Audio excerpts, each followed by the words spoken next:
What's up today? It's your bro, Baller of Life. And today, guys, I'm going to be coming at you with another video. Today, we're going to be talking about the 36th pick. Oh my goodness, I cannot speak today. 36th pick by the New York Knicks, Mitchell Robinson. Now, if you guys obviously are like, what the heck is he talking about a 36th overall pick? Well, it's because this 36th overall pick didn't go to college last season, and he did not play overseas. So we're going to go ahead and be talking about that. Without further ado, let's go ahead and get straight into the video, guys. Don't be a motherfucker, know that. Hey, boy, it's good and he knows it. He don't say it, he shows it. I'm just like DeRozan. If I shoot it, it goes in. I'm in Cali just coasting. Get him so wet, then he coasters. I got a selfie with Oprah. I just ain't ever posted. I'm in my happy place posted.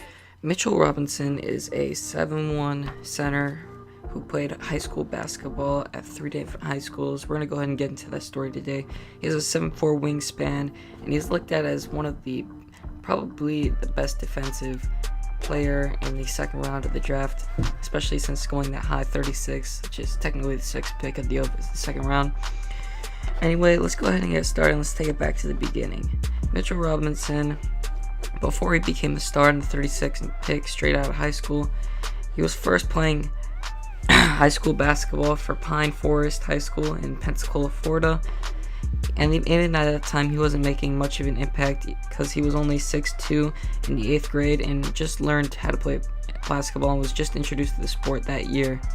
He grew from 6'2" to 7 foot over the next 2 seasons and would go on to show an impact, as after playing at Pine Forest Academy and Pine Forest High School and not showing much impact, he then transferred to Landry Walker College and Career Preparatory School and did not appear in any games his sophomore season and showed little impact in the original season that he played.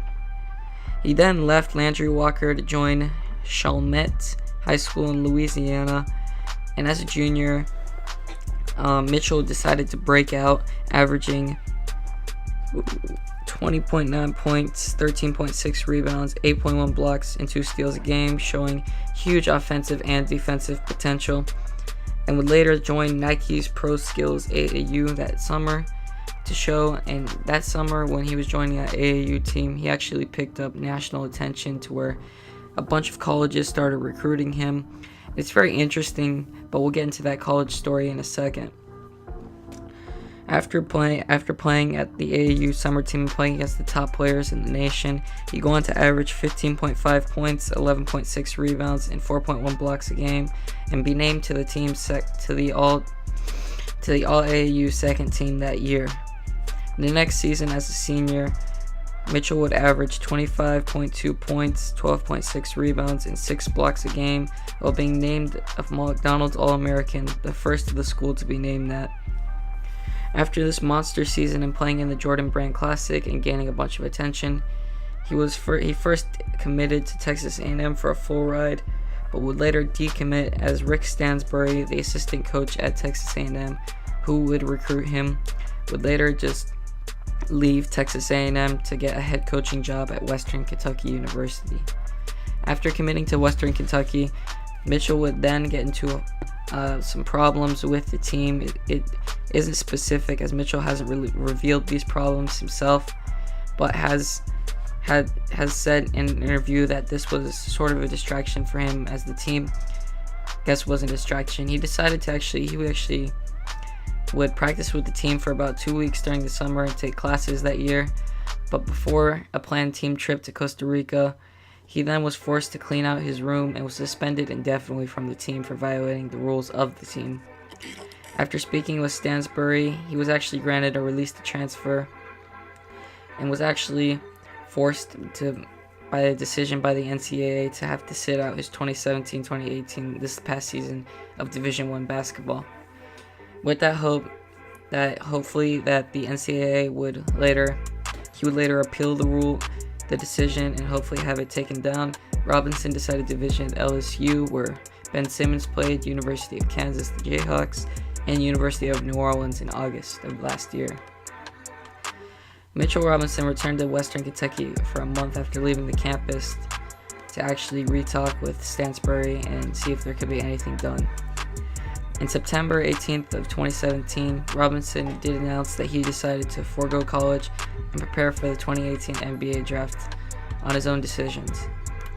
He would be the first recruited draft pick to wind up not playing for any college, professional, high school team, not playing overseas, the G League, not playing here in the US for Division I basketball.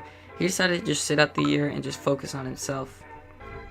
He actually wasn't able to play for the G League because of certain G League rules stating that a player who has apparently he took summer classes at Western Kentucky, which basically made him ineligible to play for that season's G League season. So therefore, Mitchell decided to sit out on basketball and just focus on himself. And this year, he was actually supposed to attend the NBA Draft Combine, but decided to sit on the day of the Combine for whatever reason. It doesn't go into specifics. But right before the draft happened, his draft stock increased because of a draft combine he did go to where he showed potential on the offensive and defensive side of the ball.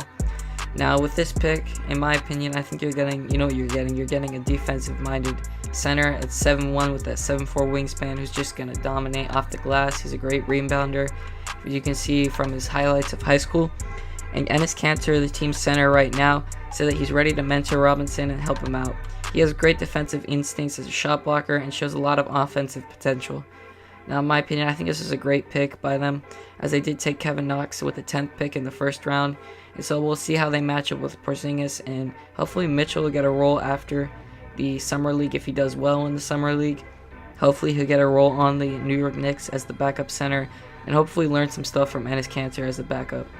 Anyway, guys, that's all I have for you today. If you guys like to see me do another video on another draft pick, go ahead and just let me know, guys. Anyway, join the squad, hit a sub. I'll see you guys in the next one. Peace.